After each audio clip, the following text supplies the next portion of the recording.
city lights flashing, pain in the street. Walking through the shadows to the boom bap beat. Mind heavily thinking about the days we lost. โอ้เก็บไว้ไม่ได้ เดี๋ยวไปซื้อลวดบันก่อนไอ้บันของนี้ใหญ่ไปนิดเนาะ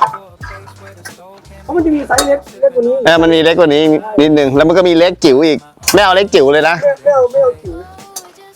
เอาประมาณนี้แหละ เดี๋ยวจะพยายามจ ตังไป ำขอบคุณครับ พี่ให้ติ๊บ ให้ติ๊บเหรอ ตังพี่เหลือน้อย เหลือนี่ไม่ได้ซื้อของเลยอะรอบเนี้ย ไม่ซื้อให้คนอื่น รถตีรถเปล่าตลอดเลย เหลือไม่เยอะแต่ก็พอเลือกซื้อให้คนอื่น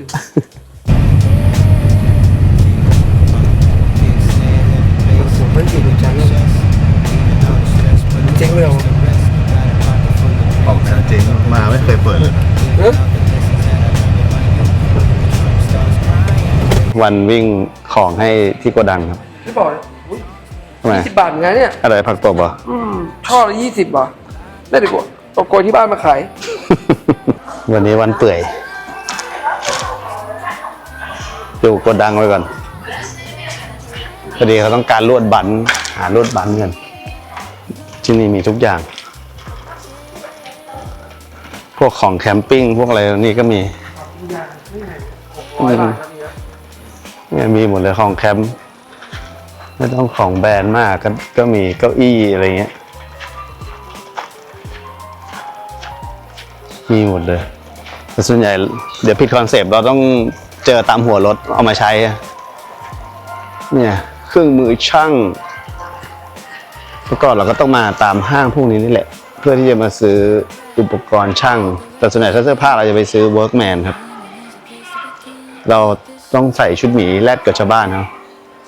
ของพวกมิซูโน่ก็ทำถุงเท้าอะไรแบบนี้ด้วยมีถุงมือมีพวกชุดครับเราลืมเอาชุดหมีมาทุกทีเลย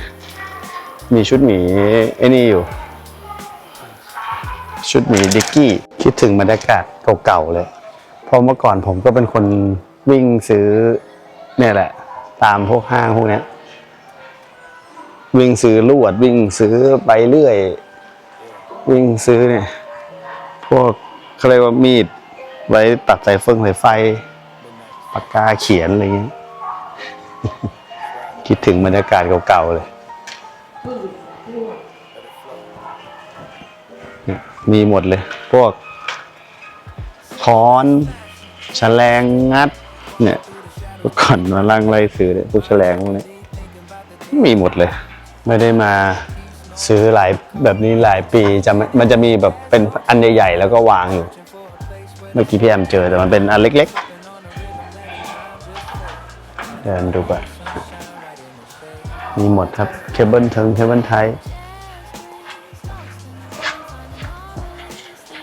มันมีแต่มันเล็กจัดอะมันเล็กเกินอะเล็กมันต้องมีอันใหญ่ปกติมันจะมีอันใหญ่วางไว้อยู่เนี่ยมันประมาณไซส์นี้แหละที่ฟุ้งอยากอาจารย์ฟุ้งเขาอยากได้นี่คนนี้มันหนาไปหาไม่เจอตอนแรกว่าซ่อนอยู่ตรงนี้นี่โรดบันม้วนใหญ่ที่ 6,500 เยนป่ะโรดบันต้องใช้ไซส์นี้อยู่แล้วอะ6,000 ลงอ๋อเรียกตัวเสืออ๋อโม่มันมีเบอร์12ให้นะมันเบอร์2เล็กกว่าถ้าเบอร์10อ้วนกว่าจะเอาบางก่อนใช่ไหมใช่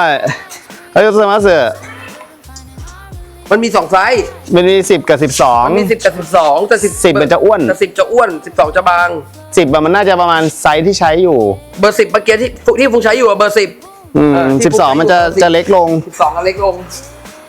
12นะโอ้โหเนี่ยแหละที่เราจะซื้อมันจะมีเล็กกับใหญ่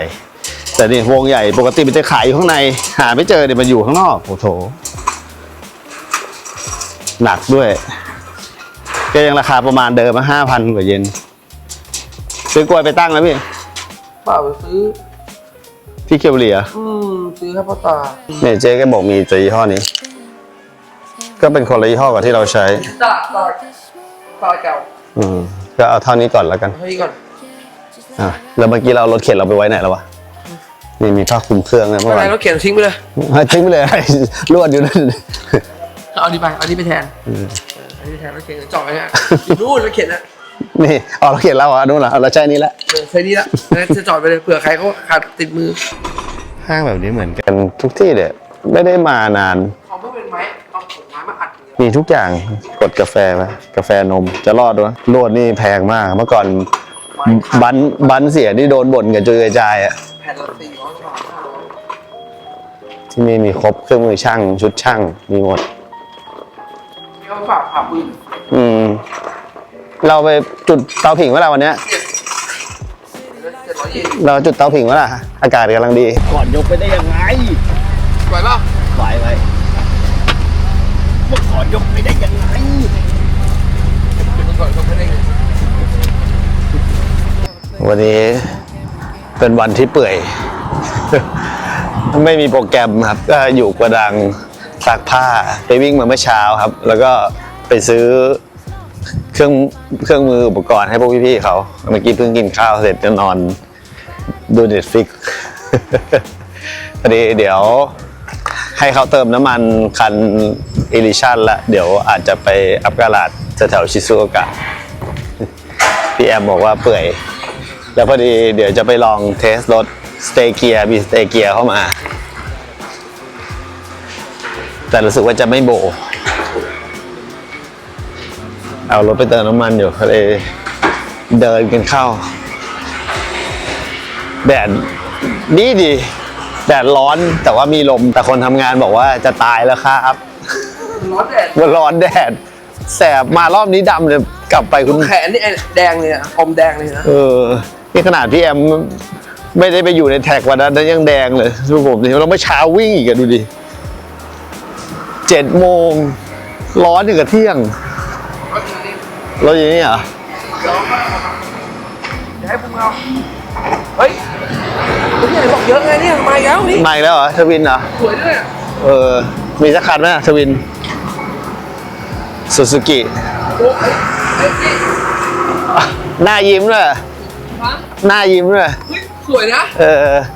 เป็นหน้ายิ้มเลย ไข่ใต้เหรอ ไข่ใต้ดิเข้าในเนี้ย เฮ้ยโอ้เสียดายอ่ะโชโลคิวได้เลยนะเขาหาไม่อะไรนะวิง ซูซูกิทวิน ทวินโอ้เสียดาย เอาไปตัดทำR32เลย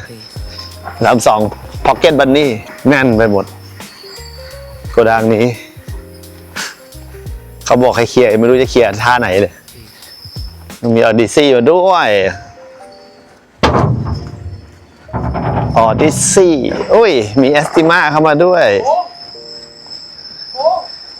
แอสติมาเพิ่งเข้ามาตัดกันไม่ทันแล้วเพราะว่าตอนนี้ต้องแพ็คตรงกันอยู่เลยยังไม่ได้ตัดเพิ่มเดี๋ยวที่นี่เขาแพ็คกันโคตรโหด เปล่าผมบอกให้ลองดูหน่อยอกราคาได้แต่ขอลองดูหน่อยว่าให้พี่ลองดูว่ารถเป็นไงบ้าง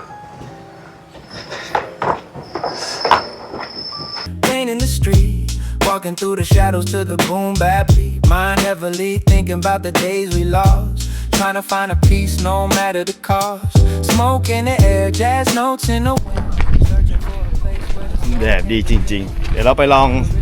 สเตเกียก่อน เจ้าอามจะเอา ที่โกดังมีเข้ามาพอดี เดี๋ยวลองดูถ้าสภาพดีถ้าอามมันซื้อเดี๋ยวหาจีส่ง อาจจะไม่ต้องนั่งชิงกันเซ็นไปโตเกียวแล้วก็ได้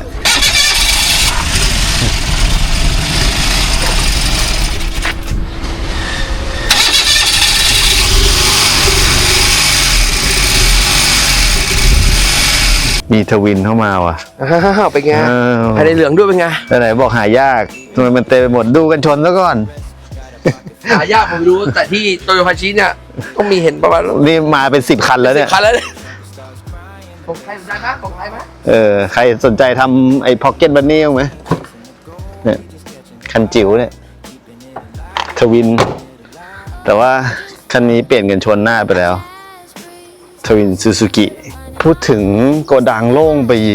เยอะมากเลยกว่าเดิมอ่ะเนี่ยซ้อนไม่เกิน2เนี่ยสมัยก่อนที่ผมทำนี่ต้องมีซ้อน4เกือบหมดเลยแต่นี่แบบซ้อนกันน้อยมากอ่ะลานโล่งอ่ะลดน้อยลงไปเลยอ่ะมีฟิตรถคิ้วยังมีเลยโอ้เนี่ยเหรอสเตเกียเนี่ยはいここに行きますお兄ちゃんお種類ない ลานโล่ง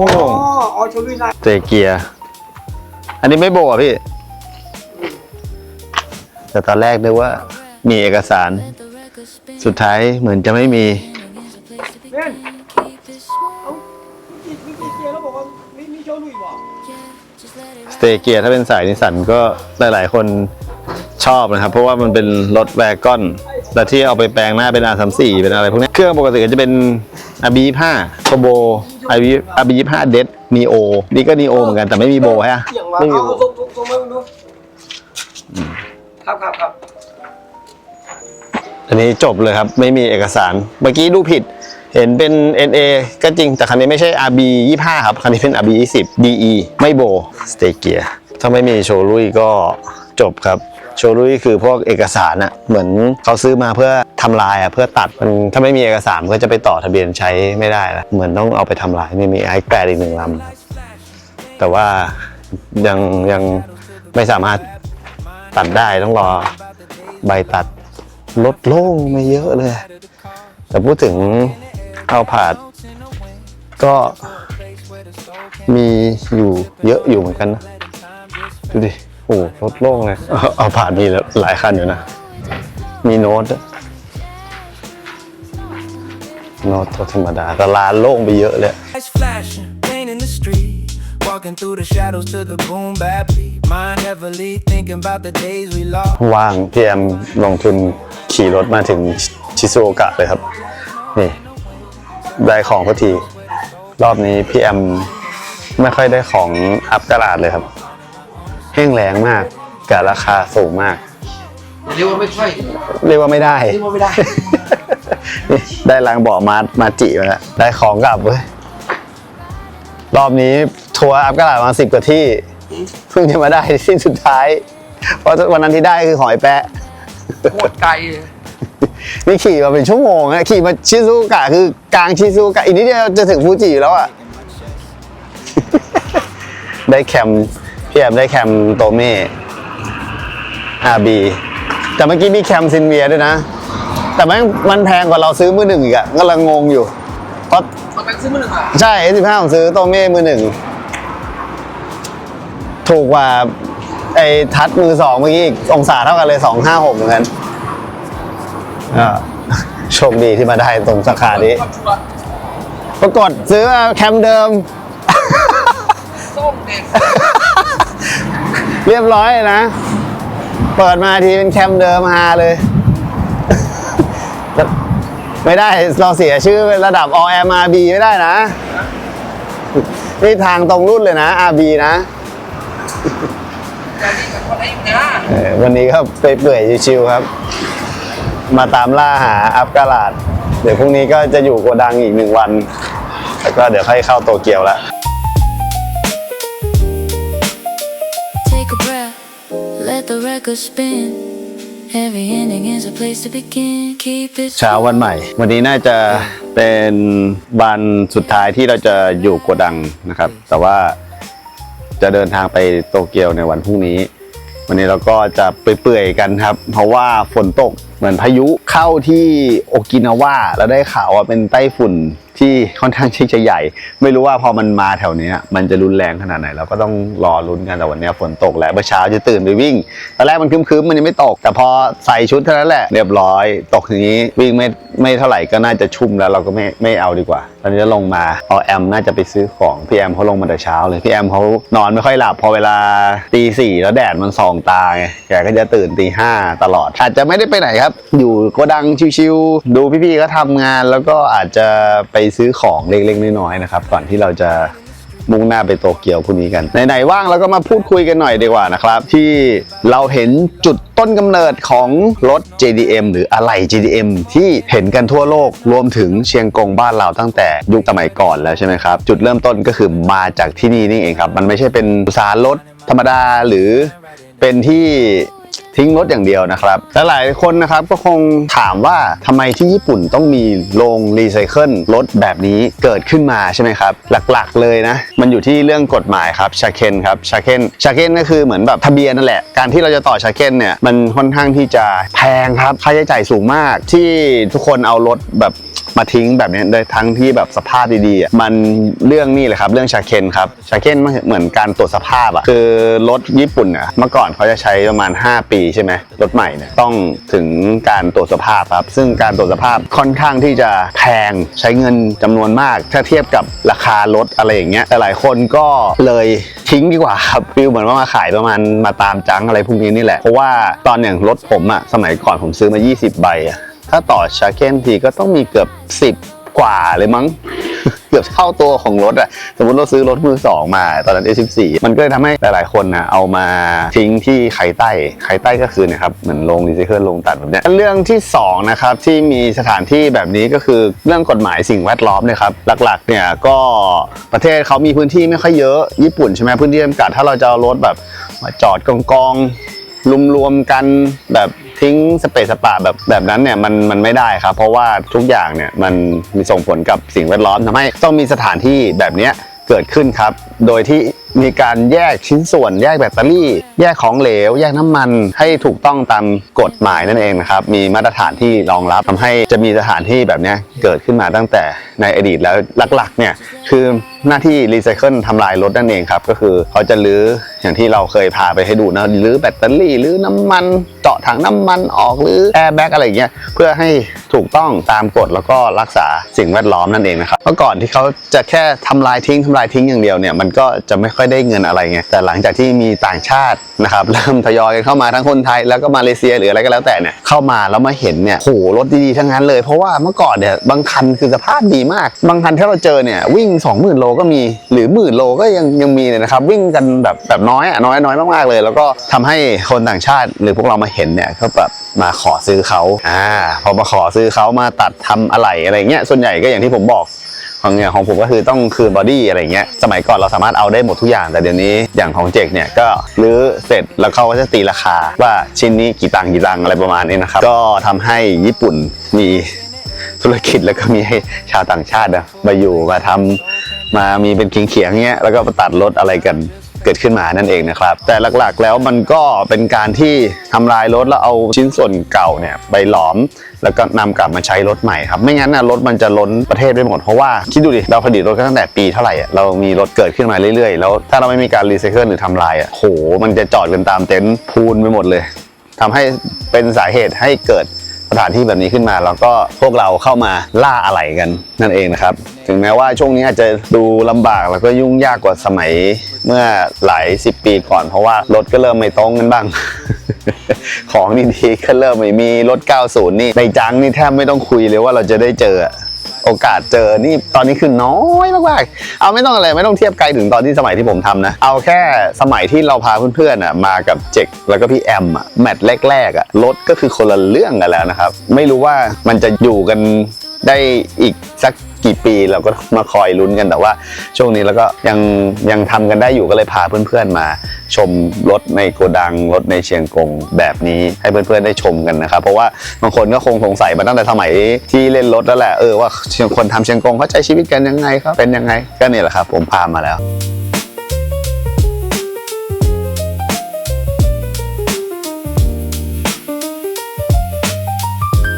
แล้วจากที่หลายๆคนรู้ที่มาของ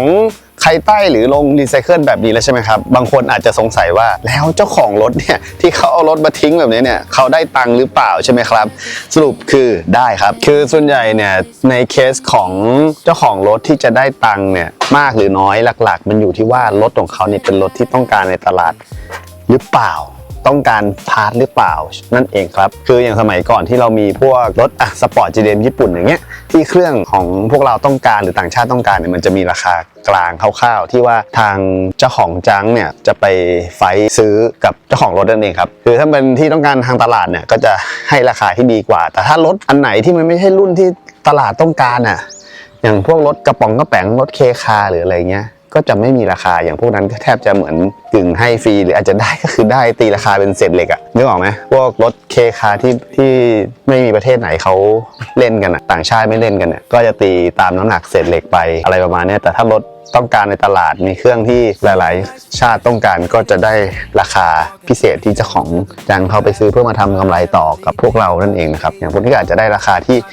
มากกว่าแล้วในส่วนที่2ที่เจ้าของรถก็จะได้ตังค์นะครับก็จะได้จากรัฐบาลครับคือถ้าเจ้าของรถทำเรื่องยกเลิกทะเบียนถาวรเนี่ยรัฐบาลญี่ปุ่นจะคืนเงินภาษีประจำปีที่จ่ายให้ล่วงหน้าไปแล้วกลับมาให้นั่นเองนะครับแต่ก็ยังมีข้อแม้ครับว่าคนญี่ปุ่นทุกคนถูกบังคับให้จ่ายค่าตั๋วรีไซเคิลล่วงหน้าตั้งแต่ตอนซื้อรถไปแล้วด้วยนะครับที่นี่เขาจะมีจ่ายตั๋วรีไซเคิลเพื่อที่จะก่อนที่จะซื้อรถนี่แหละก็จะมีค่าแบบเนี่ยพวกรีไซเคิลเวลาที่พอเอารถมาทิ้งเนี่ยมันก็จะรัฐบาลเนี่ยจะเอาค่าที่เจ้าของรถจ่ายตรงเนี้ยมาให้ทางโรงรีไซเคิลเพื่อมีงบประมาณมีต้นทุนในการที่จะไปรีไซเคิลพวกสิ่งที่รีไซเคิลยากอย่างแบตเตอรี่นะครับแต่บทสรุปสุดท้ายนะครับบางคันถามว่าเจ้าของคุ้มไหมก็ไม่ได้คุ้มนะเพราะแบบบางคันที่มันไม่มีมูลค่าพวกเคคาเนี่ยแล้วไหนจะเจอพวกค่าสไลด์ค่าขนส่งอ่ะบางคันมันขับไม่ได้เงี้ยมันเป็นรถอุบัติเหตุมาแล้วอะไรเงี้ยทางเจ้าของจังหรืออะไรที่มีรถไปลากเนี่ยก็ต้องมีคิดค่าขนส่งหักลบกบนี่นู่นนี่นั่นกลายเป็นว่าเสมอตัว ไม่ถือว่าได้ตังค์อะไรแต่ว่าก็แลกมากับไม่ต้องมีภาระในการที่ต้องมาต่อภาษีตรวจสภาพที่มันแพงแพงหูฉี่อะไรเงี้ยก็คือลดภาระไปแล้วเอาเงินไปซื้อรถใหม่ๆดีกว่าแล้วก็อีกอย่างหนึ่งผมว่าค่าซ่อมนะครับค่าเซอร์วิสรถที่นี่ค่อนข้างที่จะแพงพอค่าเซอร์วิสที่นี่แพงใช่ไหมก็ทิ้งดีกว่า5 ปีรถมันก็เริ่มเก่าเริ่มที่จะมีการซ่อมบำรุงแล้วไงมันเป็นอีกเหตุผลหนึ่งที่ทำให้เขาทิ้งรถกันแล้วไปซื้อรถใหม่นั่นเองนะครับส่วนคนที่เรายังเห็นว่ารถยังใช้กันอยู่รถสปอร์ตอะไรอย่างเงี้ยที่มาแต่งกันพวกนี้คือเขารักในรุ่นนั้นเขามีกำลังที่จะจ่ายเขามีกำลังที่จะจ่ายเขาก็เลยต่อทะเบียนไปเรื่อยๆหรือบางคันเนี่ยอาจจะไม่ได้ต่อทะเบียนด้วยซ้ำนะครับก็คือมีเอกสารอยู่แต่ว่าก็เอาป้ายเช่าอย่างที่บางทีเวลาเราเอาป้ายขนส่งป้ายเคลื่อนย้ายนะครับไปขับไปงานอีเวนต์อะไรอย่างนี้มากกว่านั่นเองครับ Walking through the shadows to the boom bap beat. Mind heavily thinking about the days we lost. Trying to find a peace no matter the cost. พวกพี่ๆเขาเริ่ม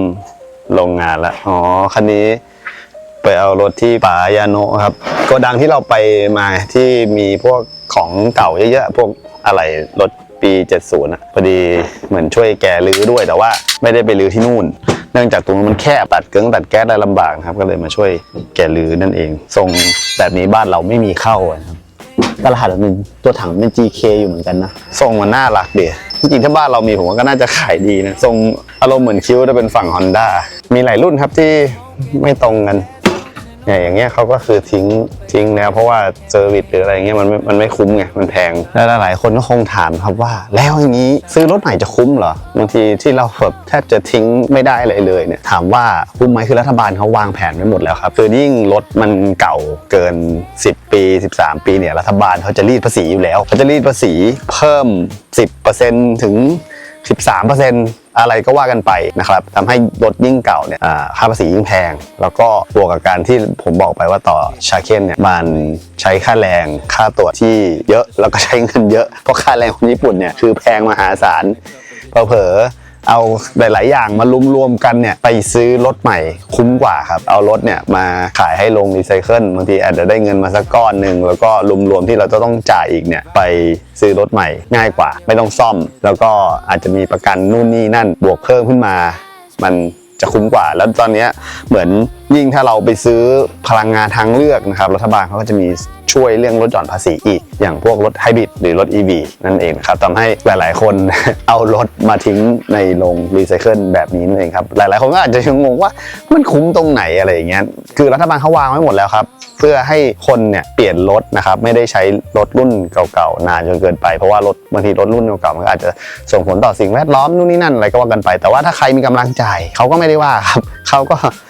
คุณก็ขับต่อไปแล้วมันก็จะมีรูปแบบในการต่อทะเบียนต่อภาษีที่อร่อยมากกว่าบางทีรถเคยเป็นรถแข่งเนี่ยผมก็ยังเห็นเขาต่อทะเบียนวิ่งกันได้คือกฎหมายก็มันสามารถที่จะคุยกันได้อะไรกันได้อย่างอู่ที่เราไปถ่ายอย่างที่เขาวางเครื่องเนี่ยเขาก็จะมีวิธีทำของเขาก็จะมีกฎว่าวางเครื่องก็ต้องมีช็อกโกไบต์มีแคตตาไลติกอะไรอย่างเงี้ย ว่ากันไปและหลายๆคนนะครับก็ยังงงกับคำว่าเซียงกงมาจากไหนนะครับเซียงกงมันไม่ได้แปลว่าอะไหล่เก่าหรือการทำรถมือสองแต่อย่างใดครับจริงๆจุดเริ่มต้นเนี่ยมาจากคือคนจีนในสมัยสงครามโลกนะที่อยู่กันในเขาเรียกว่าศาลเจ้าเซียงกงในตลาดน้อยในยุคก่อนนั่นเองครับคือนำพวกรถเก่ารถทหารเนี่ยที่เกิดจากสงครามเนี่ยมาชำแหละหรืออะไหล่แล้วก็ขายอะไหล่ในย่านนั้นนั่นเองครับก็ทุกคนก็เลยเรียกติดปากเวลาที่จะไปหาอะไรก็คือจะไปหาแถวศาลเจ้าเซียงกงก็เลยเป็นที่มานะครับของชื่อเรียกว่าเซียงกงครับพอเวลาเราพูดถึงเซียงกงก็จะรู้กันว่าคือที่ขายอะไหล่เก่าเครื่องยนต์เก่ามือสองนั่นเองครับจริงๆจุดเริ่มต้นมาจากตรงนั้นครับเพราะว่าเริ่มจากคนจีนนี่แหละในยุคสมัยก่อนที่เราทำจริงๆส่วนใหญ่ก็จะเป็นเฒ่าแก่คนจีนเกือบหมดเลยแล้วก็ยุคหลังๆถึงจะเริ่มเปลี่ยนมานะครับจากบางคนที่เคยเป็นมือตัดเป็นลูกน้องเนี่ยนะครับก็มาเป็นเฒ่าแก่เองก็เยอะเหมือนกันนะในยุคหลังๆแต่ยุคแรกๆส่วนใหญ่ก็จะเป็นคนจีนมากกว่าแล้วหลายๆคนก็คงงงว่าแล้วคนไทยของเราเนี่ยไปรู้กันได้ยังไงว่ามีอย่างนี้เคยได้ยินมาว่าเหมือนเมื่อก่อนพอมันมีโรงรีไซเคิลแบบนี้ญี่ปุ่นเขาน่าจะหาผลกำไรหรืออะไรมากขึ้นเนี่ยเขาก็เลยแบบอาจจะมีการเป็นพ่อค้าคนกลางบินมาคุยกับคนที่ไทยบ้างว่ามีโรงรีไซเคิลอย่างนี้นะอะไรอย่างเงี้ยแล้วพอทุกคนเนี่ยเริ่มเห็นช่องทางว่าทำรายได้หารายได้ได้อย่างเงี้ยก็เริ่มบินกันมาดิวเองโดยที่ไม่ได้ผ่านพ่อค้าคนกลางมาตามเสาะหาตามพวกใครใต้ต่างๆนะครับเพื่อที่จะเข้ามาเช่าที่มาอยู่มาลื้ออะไรกันว่าไปในยุคสมัยก่อนนะตั้งแต่น่าจะมีช่วง80ป่ะก็คือพอช่วงที่แบบว่ารถจากญี่ปุ่นดัตสันก็ตามโตโยต้าก็ตาม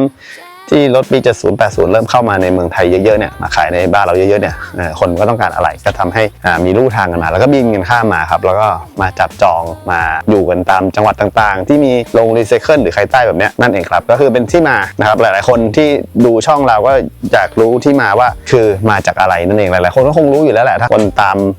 อะไรคือในสมัยก่อนเนี่ยที่เหตุผลที่ผมเลือกที่มาทำอาชีพนี้คือเราก็เหมือนกับวัยรุ่นเล่นรถทั่วไปนะเหมือนทุกคนที่ในยุคนั้นเนี่ยต้อง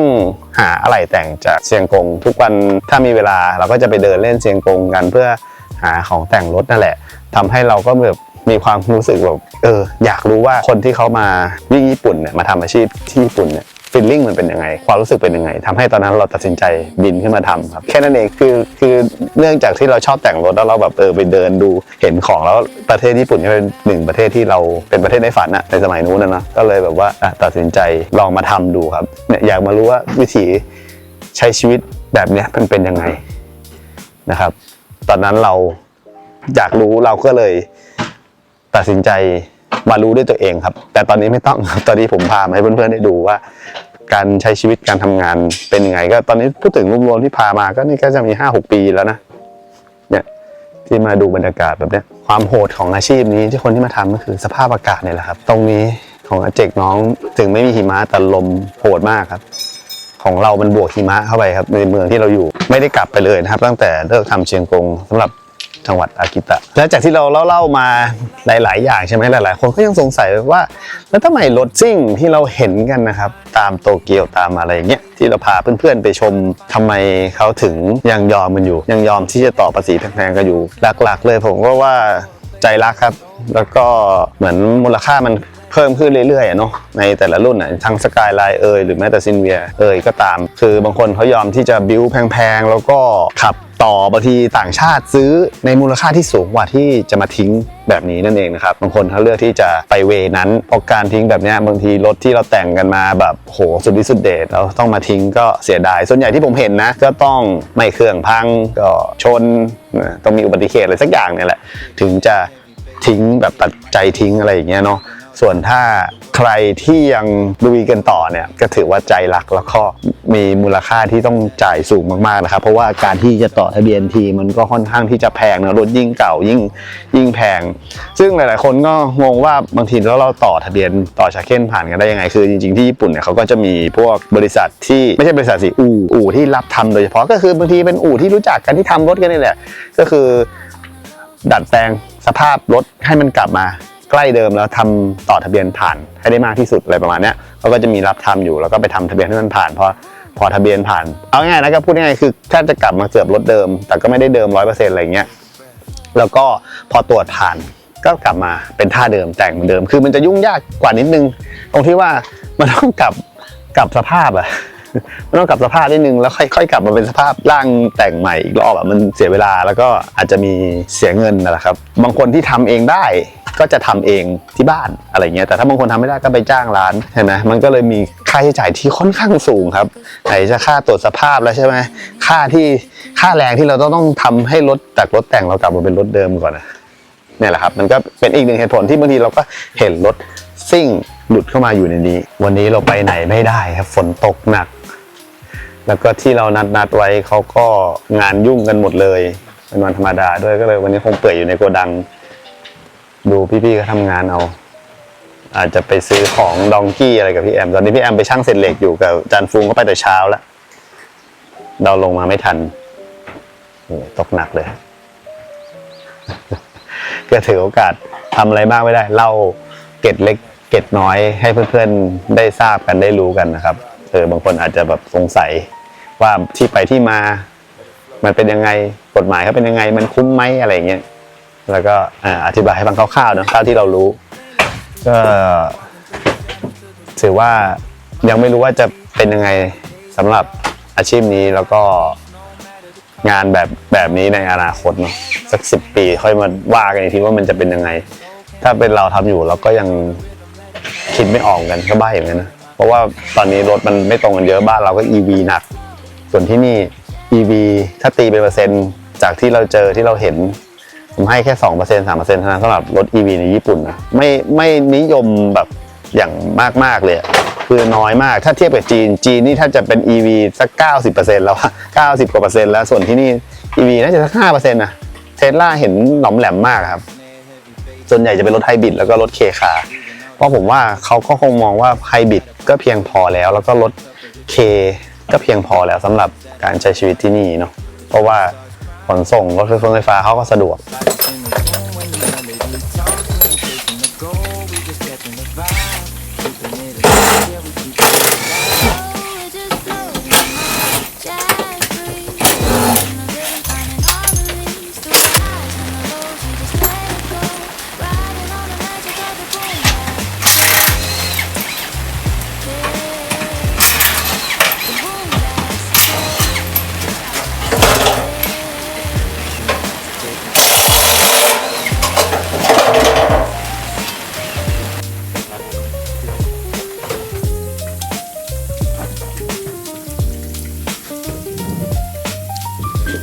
แก่ๆแล้วอะลูกก็ไม่ทำจะเลิกแล้วก็เลยต้องเอารถเขามาลื้อให้เขาเอาเศษอะไรเล็กๆน้อยๆผมว่าอีกไม่นานไอ้ห้องที่เราพาไปวันนั้นน่าจะได้ไปลื้อกันแน่ๆเพราะว่าป่าแกเริ่มไม่ไหวแล้วจะไม่ค่อยได้ทำแล้วนี่แกก็ลื้อไม่ได้ก็เลยแบบส่งมาให้ที่โกดังเราลื้อแล้วก็เอาบอดี้อะไรเงี้ยไปให้แกเครื่องแล้วก็ซื้อแค่เศษอะไรแกเฉยเอาเศษอะไรหมอล่มอะไรเงี้ยพอใช้พอขายได้อะไรเงี้ยครับช่วยแกหน่อยอันนี้เป็น Honda Spiky Spiky ทรงอารมณ์คล้ายๆคิ้วแต่เป็น Honda ในโกดังก็ลดมาเพิ่มเรื่อยๆนะCooper S ตัดตูดเป็นที่เรียบร้อยแล้ว Prius ตอนนี้ก็บ้านเราตัวนี้หลายๆคนก็เริ่มมาใช้เพราะว่ามันราคาถูกแล้วก็ประหยัดเดี๋ยวนี้มันซ่อมแบตซ่อมอะไรได้คันนี้มีโชว์ครับตี้แอดเลยแอบแต่งมานะมีไฟสโมกมาด้วยมีแอบแต่งมาสมัยก่อนเนี่ยผมว่าอย่างตอนที่เราเคยทำเนี่ยพวกของแต่งญี่ปุ่นจะถอดน้อยกว่ายุคนี้หลังจากที่มันมีอัพการาดมี Yahoo แล้วตอนนี้มีเว็บมือ2มาคูริใช่อีกเว็บนึงอะไรเงี้ยผมว่าเขาก็ฉลาดขึ้น ก่อนจะทิ้งรถเงี้ยก็เอาพวกของถอดแล้วก็มาขายในเว็บพวกนั้นได้ตังค์มากกว่าที่จะไปขายให้อัพการาดทีนี้เนี่ยอย่างล่าสุดที่เราไปกับอัพการาดกับพี่แอมเนี่ยของน้อยมากแล้วก็ถึงมีก็แพงโคตรอะไรเงี้ยผมว่ามันเช็คราคาอะไรกันได้เยอะมากครับ เจกทีมงานเพิ่งไปซื้อได้มาครับคันนี้สวยมากเลย Estima นี่ดูสิ Toyota Estima ครับสภาพนี้ถามจริงทิ้งแล้วเหรอโคตรใหม่อันนี้เป็นเจนแรกเราเคยใช้เจนน่าจะเจน2ถ้าผมจำไม่ผิดเป็นอีกหนึ่งรุ่นที่เอามาแต่งแล้วสวยนะทรงมันจะออกแนวไข่ๆรหัสคันนี้เป็น TCR 21W คันนี้น่าจะเป็นตัวท็อปนะครับเป็นขับ4เครื่องคันนี้เป็น2 TZ FZE ครับคันนี้เป็นซุปเปอร์ชาร์จครับโอ้โหเรียกว่าเป็นตัวท็อปของ Toyota Estima เลยก็ว่าได้ครับ4ซุปเปอร์ชาร์จ Toyota เขาก็ทำตัวนี้เพื่อเพิ่มพละกำลังให้กับรถรุ่นนี้นะครับแล้วรถรุ่นนี้ความแปลกคือมันเป็นเครื่องวางกลางนะครับให้ดูภายในภายในยังดีอยู่เลยอ่ะดูสิภายในเนี้ยบมากแต่อาจจะมีนิดๆหน่อยๆบ้านเราก็น่าจะมีคนเล่นอยู่เนาะตัวเนี้ย Estima เนี่ยนี่ภายในก็ยังสวยๆอาจจะมีซิดบ้างอะไรบ้างตามนี่นะครับอันนี้จะเป็นเก็บของท่าเขาจะแปลกๆเนี่ยแล้วก็เป็นมีวิทยุยังเป็นเล่นซีดีกับเทปอยู่เลยนะครับแอร์ออโต้แล้วเกียร์เป็นเกียร์ที่มือครับที่คอเนี่ยเกียร์คอไมค์ก็ยัง180นะครับบอกอ๋อแต่ว่าอันนี้เป็นเหมือนรถไว้ขนมอเตอร์ไซค์เลยอะเพราะเขาลื้อออกหมดแล้วเว้ยเหลือบอกแค่ตัวนี้ตัวเดียวที่เหลือก็สภาพยังดีอยู่เลยเนาะเครื่องรู้สึกเนี่ยจะต้องเปิดฝั่งนี้มันจะมีเป็นบางรุ่นเป็นเครื่องดีเซลด้วยนะเพราะว่าถ้าเปิดจากด้านหน้ามันจะอาจจะมองไม่ค่อยได้เห็นเครื่องนักเท่าไหร่สภาพดีมากเลยนะครับเนี่ยจริงๆมีต่อทะเบียนขับได้เลยมองไม่เห็นเครื่องเท่าไหร่ครับแต่รู้ว่าคันนี้เป็นซูเปอร์ชาร์จที่มันเครื่องมันจะต้องไปเปิดตรงเบาะคนนั่งนี่แหละจุดเด่นของเจ้า Toyota Estima ที่เป็นที่นิยมคือรูปทรงครับรูปทรงเขาสวยมนๆไข่ๆอย่างเงี้ยเนาะเอามาทำสแตนด์หล่อจัดหล่อมากๆกระจกเขาก็ค่อนข้างที่จะแบบดูแล้วมีเสน่ห์มีอะไรเงี้ยแล้วก็อีกหนึ่งอย่างที่รุ่นนี้เป็นที่นิยมแล้วมีข้อดีก็คือเป็นเครื่องปานกลางครับทำให้เขาเรียกไงศูนย์ถ่วง gravity เนี่ยค่อนข้างที่จะต่ำครับทำให้บาลานซ์ดีขับดีแล้วก็ในคันนี้เขาเพิ่มซูเปอร์ชาร์จเข้าไปครับพอเพิ่มซูเปอร์ชาร์จเข้าไปก็คือจะแก้จุดด้อยในเรื่องความอืดของเครื่อง2 TZ จะช่วยเรื่องความอืดของเครื่องตัวนี้ไปนะครับก็คือมีพละกำลังมากขึ้นนั่นเองเดิมๆเมื่อก่อนมันคงอืดเนาะ Toyota ก็เลยแบบยัดซุปเดิมๆจากโรงงานเข้าไปให้นั่นเองนะครับอันนี้ก็เป็นอีกหนึ่งแรไอเทมเนาะผมว่าทางอเมริกานี่ก็น่าจะชอบรุ่นนี้หลังๆบางทีอเมริกาก็ชอบเอารถตู้แปลกๆ เข้าไปแต่งกันเมื่อก่อนมันมีไฮเอจกับไลท์เอจใช่ไหมซึ่งพวกนั้นมันจะเป็นรถตู้ที่เป็นแนวเชิงพาณิชย์อ่ะเขาก็เลยผลิตไอ Estima มาเพื่อเป็นรถตู้รถ MPV ในเชิงที่ขับขี่ได้สบายมีความรู้สึกเหมือนรถเก๋งมากกว่าไฮเอจแล้วก็ไลท์เอจนั่นเองครับแล้วก็ไซส์กำลังดีไม่ได้ใหญ่มากขนของได้แล้วก็นั่งสบายไม่กระด้างอะไรอย่างเงี้ยเพราะว่าไฮเอจมันก็จะมีความแบบมีแพลตฟอร์มคัสซีอะไรเงี้ยที่เป็นฟิลกระบะมากกว่าอันนี้มันจะมีความเป็นเก่งมากกว่านั่นเองครับก็เลยทำให้ผลิต Estima รุ่นแรกขึ้นมานะครับแล้วหลายๆคนก็เริ่มที่จะตามหาตัวเครื่องซูเปอร์ชาร์จตัวนี้เองก็เริ่มไม่ค่อยมีแล้วด้วยนะครับแล้ววันนี้ทางทีมงานก็ได้ซื้อมา ส่วนใหญ่ที่เราจะมาโกดังเจกเนี่ยก็จะเห็นHonda Edition ค่อนข้างเยอะเจแกก็ซื้อแล้วก็สะสมไว้พอสมควรซึ่ง Odyssey แกก็เริ่มซื้อบ้างนะครับเริ่มมีบ้างแล้ว Trying to find a peace no matter the cost. Smoke in the air, jazz notes in the wind. Searching for a place where the soul can begin. I'm sipping on the rhythm, letting time just fade. Finding my own sunshine right in the shade. Oh, we're just floating on a jazz breeze, lost in the rhythm, finding our release through the highs and the lows. We just let it take, riding on the magic of the boom bap.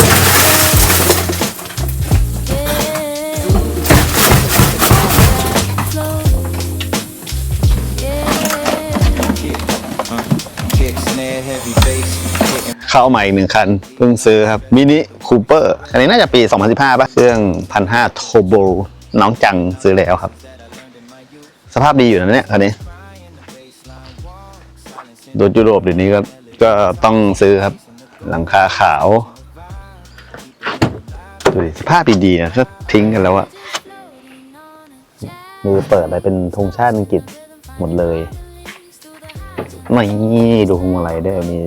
โลโก้เป็นธงชาติอังกฤษแต่อาจจะมีเปื่อยๆนิดนึงอันนี้วิ่งประมาณ100,000 กิโล 150,000 โดยประมาณเบาะอะไรยังสภาพดีอยู่เลยนะครับนี่เป็นคาร์บอนอะไรพวกนี้ด้วยดูคอนโซลสภาพแบบนี้ทิ้งแล้ว2015จริงๆก็ไม่เก่านะก็ยังใหม่อยู่เลยอะจะซิงแล้วอะแต่คันนี้มีพวกรายละเอียดพวกโลโก้ครบคันอยู่มีเบรกอะไรนี้ด้วยนะครับนี่เป็นเหมือนออปชั่นเสริมป่ะเป็นคล้ายๆแบบว่าตัวป้องกันรอยของมินิเองนี่เป็นที่เท้าแขนแล้วก็จะเป็นที่ใส่ของในตัวนะครับผมชอบจอมินิจอตรงนี้มันสวยส่วนเรือนไม้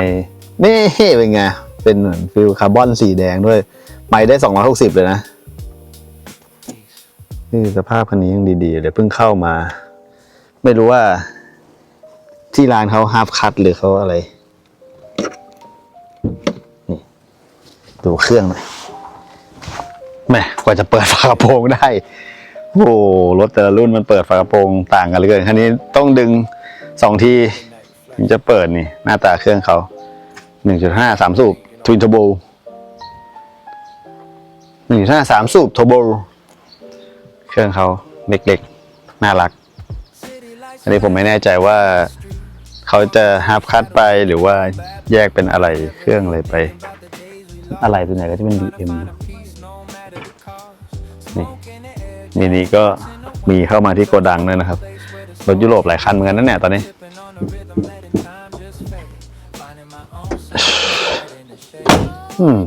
ปิดนิ่มกรึบเผื่อใครเล่นรุ่นนี้อยู่ไม่รู้เขาจะตัดทำเข้าไปเมื่อไหร่ก็ลองเช็คที่กองทัพอะไรดูแล้วกันหลักๆในนี้มันจะมีของพี่แอมของเจกอะไรอย่างเงี้ยของพี่แอมตอนนี้จะเป็นมาร์นิสโมแล้วก็ของเจ้าเฮงก็จะเป็นเบนซ์อะไรอย่างเงี้ยนะครับใครที่ดูอยู่แล้วเล่นเบนซ์ก็ลองปรึกษาพี่แอมดูได้ครับสมัยก่อนเราต้องใช้ค้อนทุบผมเห็นเมื่อกี้ท็อปใช้นี่ของอะไรของโตโยต้าด้วยเหรอโตโยต้านี่ทุบกระจกเหรออันนี้ทุก นี่ไงว่ะตึกเดียวเลยอ่ะว่ะทุกใบเขาเอาอ่ะเขาเอาทำไงวะทำใจช่วยไม่ได้แล้วใจอ่ะว่ะเมื่อก่อนเราก็ใช้ค้อนอยู่ตั้งนานใช้ค้อนกับแฉลงอ่ะนี่กระจกหน้าเอาคันนี้ไม่เอานี่หน้าไม่เอาลบกันแตะเบาอ๋อแค่นี้แค่เบาๆมันก็นี่แล้วนี่หว่ามุมยิงเห็นไหมแต่กระจกหน้ายากหน่อยวะฮะแต่ก็ชั้นเห็นนะมันจะวิ่งเห็นนะกระจกหน้ายากหน่อยแต่ถ้ากระจกพวกประตูง่ายเลยนะโอ้ยแค่เตาะอย่างเงี้ยให้มึงวิ่งกันเรียบร้อยแล้วเปลี่ยนว่ะคิดชื่อแบงค์ไปเอาไปทำไมเราไม่ได้ทำอาชีพนี้แล้วใครแตะปุ๊บก็เลยไงแบงค์ก่อนเลยเราไม่ได้ทำใช่แบงค์ก็เป็นตีเสร็จปุ๊บก็เขียนด้วยแอมเฮ้ยไทยเห็นเลยเขาบอกว่าติดต่อช่วยเลยอ่ะตีเสร็จแล้วก็บอกว่าขารับซื้อแนะนำไม่ให้ทำอย่างเงี้ยกับคนอื่นแนะนำไว้สำหรับว่ารถตกน้ำหรือช่วยเลยนี่อย่าเห็นนะว่าพอตีเสร็จแล้วเขียนว่าฮะแบงค์แอมบัวแอมอีกบัวและนี่ก็คือตัดเบลนี่ตัดเบลเหรอเบลต้องให้ยาโนะไม่เกี่ยวไม่เป็นไรก็หลังตัดไม่มีตัดเบลด้วยเหรอใช่ดูทำไมเมื่อก่อนเราไม่มีอุปกรณ์อันนี้เราเก็บเจอหรือว่าซื้อมีในรถมันจะอยู่อย่างนี้แล้วก็รูดเอาอย่างนี้เห็นไหมก็จะขาดทำไมเราไม่เคยเจอวะยุคที่เราใช้บางทีเราก็เท่าที่ใช้บางทีดูพวกพี่ๆเขาก็มีอุปกรณ์ใหม่ๆช่วยทำงานได้เยอะนี่ตรงนี้เป็นแหล่งรวมรถนะครับดูดิเต็มกระดังไปหมดแล้วบางทีรถของฝั่งพี่แอมที่เขาซื้อมาหรือฝั่งเจกตรงเนี้ยจะเป็นรถที่แบบต้องใช้อะไรเยอะซ้อนไม่ได้อะไรอย่างเงี้ยครับก็เลยจอดเต็มไปหมดเลยมันถึงจะต้องรีบรื้อเพราะว่ามันจะเกะกะพื้นที่ครับคันนี้ก็ A45 นะนั้นที่เราไปลองกันมาถ้าใครสนใจลองติดต่อพี่แอมไปดูนะครับอันนี้ก็ประมูลเข้ามาล็อกไปแล้วประมูลเข้ามาวันนั้นที่เราไปลองพาเพื่อนๆดูเนาะอันนี้ก็ สำหรับคนที่อยากจะเป็น AMG เพราะเดี๋ยวเขาคงน่าจะฮาร์ฟคัทแล้วก็เอาอะไรเนี่ยเข้าไปทั้งคันนะครับเพื่อที่จะไปย้ายกับรถบ้านเราถ้าใครสนใจก็ติดต่อพี่แอมไว้ได้เนี่ยเอาง่ายตอนนี้รถยุโรปเนี่ยทำก็ฟีลเหมือนรถญี่ปุ่นในสมัยก่อนเลย BM เขาก็ทำกันเยอะตอนนี้เบนซ์ก็เริ่มทำกันเยอะซึ่งตอนนี้เฮงก็ซื้อไว้2คันครับ2คันนี้ AMG ทั้งคู่แต่ว่าเฮงจะรอบนี้เฮงจะซื้อที่เป็นตัวเล็กนะครับเป็นแฮชแบ็กในรุ่นเล็กผมก็ยังยุพี่แอมบอกว่าจบนิดโม่พี่แอมต้องมาเล่นพวกนี้บ้างเพราะว่ามันไซส์กำลังดีรถกำลังเล็กราคาอะไหล่ในการขายไม่ได้แพงมากแล้วก็ราคาบอดี้ในบ้านเราก็ไม่ได้แพงมากสามารถที่จะพอที่จะโยกย้ายแล้วไปเล่นกันได้นะทรงมันแบบเกียร์เป็น DCT อะไรเงี้ยฟิลซิโลโคอ่ะเดี๋ยวนี้เป็นเบนซ์นะครับก็น่าเล่นนะครับส่วนคันใหญ่จริงๆเป็นของรุ่นน้องพี่แอมเขาซื้อไปเหมือนแบบซื้อไปเพื่อไปใส่รถตัวเองอยู่แล้วนะครับอันไม่ได้ขายแต่ขายคือ2คันนี้ครับมี iX8 มาดินโมมีทุกจุดจริงๆครับ มีกันทุกจุดตอนนี้ถึงขั้นขนาดแบบว่าอยากจะซื้อมาดินโมใช้ที่ญี่ปุ่นกันแล้วอะนี่แล้วก็เจ๊กแกก็มีซื้อพวกไดฮัตสุกระป๋องกระแป๋งแบบพวกนี้ด้วยเนาะป้าเราหน้ามีรถพวกนี้เสียดายน่าใช้มากแต่ลองคอนไปหมดอิลิชั่นก็ยังมีคือเจ๊กแกก็ซื้อสะสมเอาไว้ครับยังไม่ต้องรีบรื้อแต่ว่าซื้อไว้ก่อนเกิดอนาคตมันไม่มีอะไรอย่างเงี้ยเจ๊กแกก็ซื้อเตรียมเอาไว้นะครับเล่นมาหลายปีแล้วเหมือนกันนะสำหรับ Honda Edition มันไม่ค่อยมีคนทำอะไรนะแล้วเจ๊กแกก็ใช้เองด้วยแล้วแกชอบแกก็เลยทำอะไรตัวนั้นนะครับ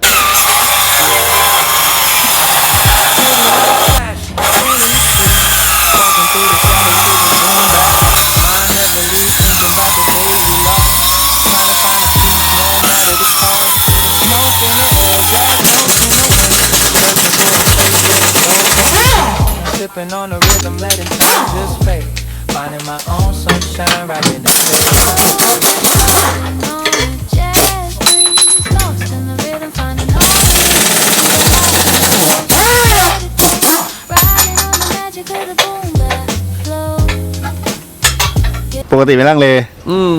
ทำไมตอนนี้ลังเลซะล่ะไม่รู้ว่าไปทำอะไร ไม่รู้เครื่องทำอะไร แล้วทำไม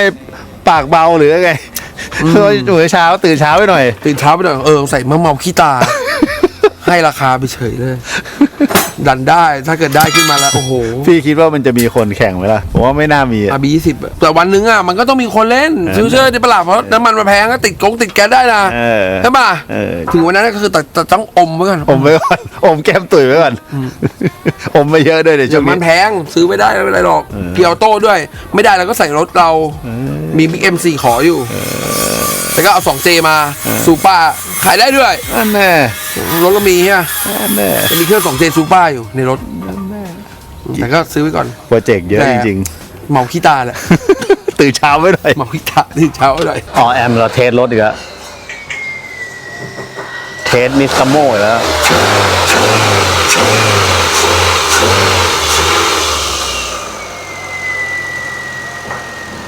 เทสนิสโมอีกแล้วย่อยคอจิ้งหรีดนี่เทียมเขาขึ้นมาสั่งตัด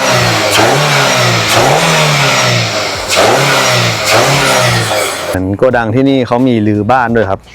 นอกจากทำเกี่ยวกับรถเขามีรับจ้างรื้อบ้านด้วยรับจ้างเคลื่อนย้ายอะไรอย่างเงี้ย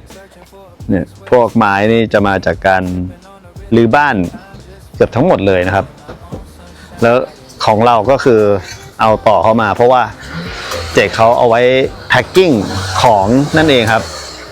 แต่เรื่องแพ็คนี่ต้องยอมเลยเจ๊กแกแพ็คได้สุดยอดมากเพราะเจ๊กแกเคยทำงานอยู่แบบพวก UPS ขนส่งอะไรเงี้ยก็เลยแบบได้วิชาแพ็คกิ้งมาไม้ที่มาจากบ้านเนี่ยเขานั่งเลาะตะปูอันนี้กำลังจัดฟุ้งเป็นช่างไม้แล้วกว่าจะเอาตู้ใส่เข้าไปได้แต่แบบเนี้ยมันเสียเวลาแค่ตอนทำไม้กับการแพ็คของไปอย่างเดียวครับแต่เวลาใส่ตู้มันจะง่ายมากเลยเนี่ยพอเขาแพ็คเป็นแบบนี้ใช่ไหมแล้วก็เสียบแล้วก็ยัดเข้าตู้ได้เลยทำให้ตู้เต็มเร็วมากครับ ใช้เวลาในการใส่ตู้เร็วมากเพราะบางทีมันจะเสียเวลาพวกเศษอะไรย่อยๆอย่างเงี้ยที่เราจะต้องคอยโปรยไปและอย่างหนึ่งคือของจะไม่ค่อยเสียหายด้วยนะครับเนี่ยเขาทำกันเอาไว้ให้อย่างดิบดีถามว่ามันมีโอกาสที่จะพลาดบ้างไหมมันก็มีครับการขนส่งแต่ว่าเราเซฟไว้ดีกว่าครับเจ๊กแกเซฟให้เต็มที่ที่สุดเท่าที่จะทำได้เพื่อที่จะไม่ให้เกิดเหตุผิดพลาดนะครับเพราะบางอย่างเนี่ยมันมีอยู่แล้วบางทีพอตู้เขย่าก็แตกเสียหายอะไรอย่างเงี้ย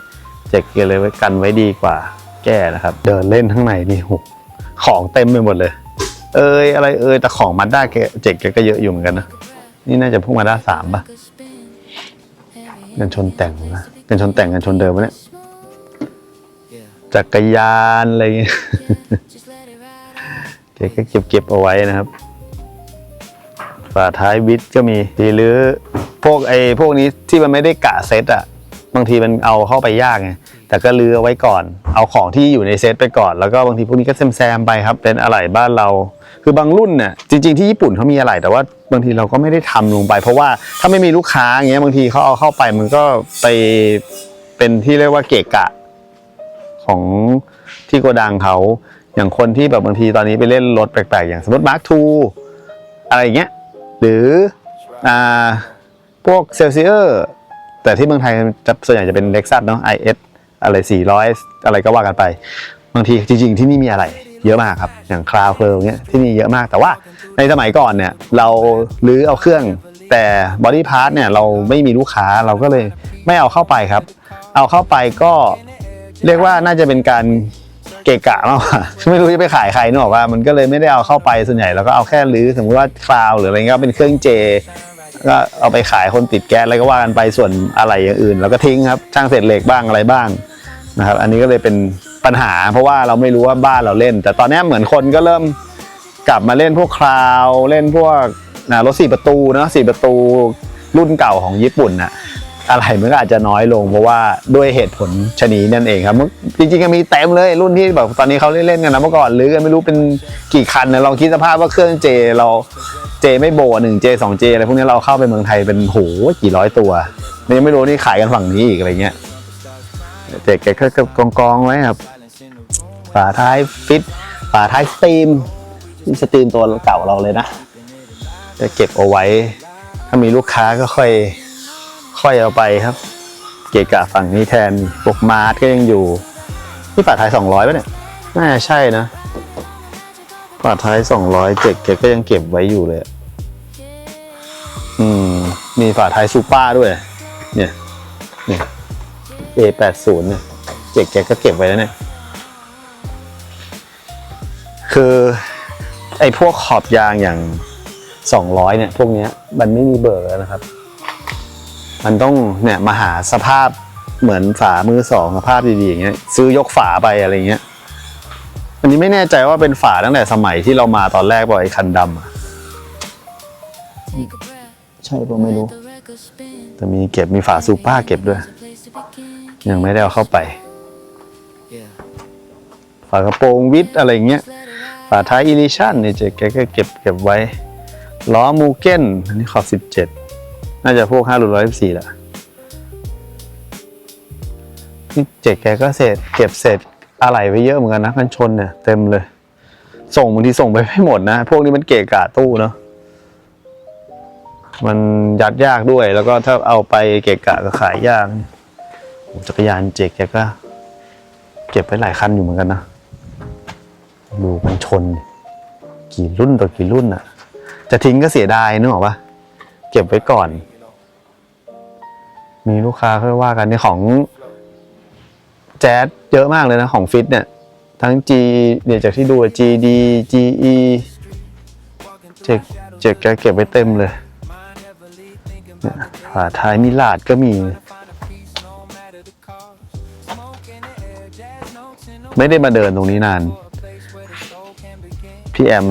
กับเจกวันทีลากออกไปข้างนอกวันนี้แบบชิวๆไม่ได้ไปไหนก็อยากจะพาทัวร์ในโกดังหน่อยว่าเป็นยังไงบ้างนี่นะรอบนี้เจกไม่ได้มาก็เลยไม่ค่อยได้ไปทัวร์โกดังคนอื่นเลยนะครับเพราะว่าพี่แอมก็ไม่ได้สนิทกับเจ้าของโกดังมาก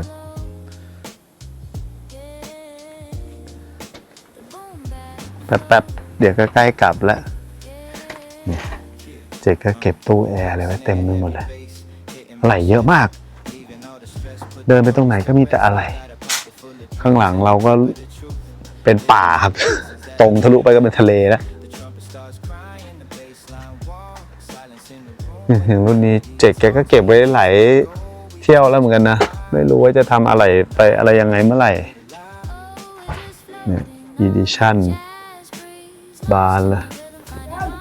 โบเอ็นติของพี่แอมล้วนๆคันนี้นี่พี่แอมซื้อทิ้งไว้2 ปีแล้วเนี่ยยังไม่รู้จะเอายังไง ไม่รู้แกจะเอาไงเจ๊ก็เอากันชนมาคุมกันแดดไว้ให้แล้ว Edition ซื้อกองกันไว้หลายคันเลยคันนี้เป็นเครื่อง 2MZ อ๋อ 2MZ ที่ไทยแล้วเราไปโกดังเจกที่เจกเอาเข้ามาคันนี้เป็น Mark II จริงๆด้วยครับแต่ว่าเป็น Mark II Qualis 2.5 ครับเครื่องคืออันนี้จะต่างกับ Mark II ปกติทั่วไปปกติ Mark II จะเป็นขับหลังแต่ตัวนี้เป็นขับหน้า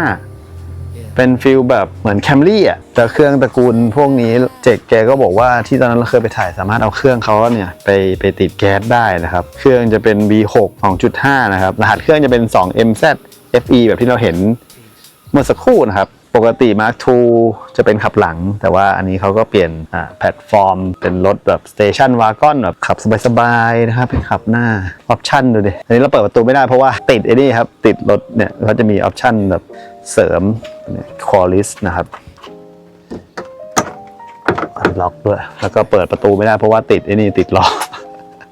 เป็นเกียร์ออโต้ครับในยุคนั้นหลายๆคนก็งงเหมือนกันครับว่าทำไมอยู่ดีแพลตฟอร์ม Mark II ที่เป็นรถขับหลังที่ขึ้นชื่อของ Toyota เนี่ยอยู่ดีมาเป็นขับหน้าก็เหตุผลหลักๆในToyota ในสมัยนั้นนะครับเขาต้องการทำรถ Station Wagon ซึ่งรถ Station Wagon เนี่ยจุดเด่นของเขาคือการที่ต้องมีห้องโดยสารกว้างๆนะครับบรรทุกของได้เยอะนะครับแต่ถ้าเป็นรถขับหลังเนี่ยมันจะเสียพื้นที่ไปดีกว่าในอุโมงค์เกียร์ในพื้นที่อุโมงค์เกียร์พื้นที่ในพื้นที่เพลาพื้นที่แพรท้ายอะไรอย่างเงี้ยมันทำให้ไม่สามารถที่ทำให้รถมันแบนราบแล้วขนของเก็บของแล้วก็ทำห้องโดยสารให้มันกว้างได้นั่นเองครับทำให้เป็นอีกหนึ่งเหตุผลที่ทาง Toyota ในยุคประมาณ 90 เนี่ยเขาตัดสินใจทำรุ่นนี้เป็นขับหน้านะครับก็เอาพวกเทคโนโลยีต่างๆของ Camry มาผสมผสานกันใน Mark II ตัวนี้เพื่อที่จะให้เป็นรถ Station Wagon แบบนี้นั่นเองหน้าตาเหมือนกันเลยครับหน้าตาเหมือน Mark II ปกติทั่วไปแต่ว่าข้างหลังเป็น Wagon แล้วก็ใช้เครื่องเป็น 2.5 2MZ นั่นเองครับนี้ก็เป็นอีกหนึ่งคันที่เพิ่งเข้ามา Cloud Royal Saloon อันนี้น่าจะประมาณ Gen 12 แล้วปี 2004 Cloud ก็เป็นอีกหนึ่งรุ่นที่เข้ามาอยู่ตามจังเยอะครับแต่ส่วนใหญ่เมื่อก่อนจะเป็นรุ่นเก่าแต่ผมก็ตัดอุตลุดอะเครื่องที่เป็นพวกเครื่องเจแต่ตอนนี้น่าจะเป็นเครื่องน่าจะ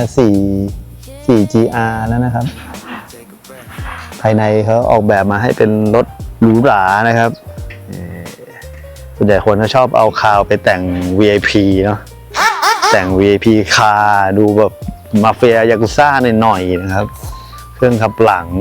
กี้ออแอมเดินมาบ่นสุดท้ายสเตเกียเมื่อวานคันเครื่อง RB20 มันไม่มีเอกสารเจ้าอาร์มก็เลยซื้อไม่ได้เพราะว่าเจ้าต่อทะเบียนใช้ที่นี่มันไม่ได้แล้วมันก็คือไม่ได้เอาเอกสารซื้อมาแบบไม่ได้เอาเอกสารนะครับทำให้ต้อง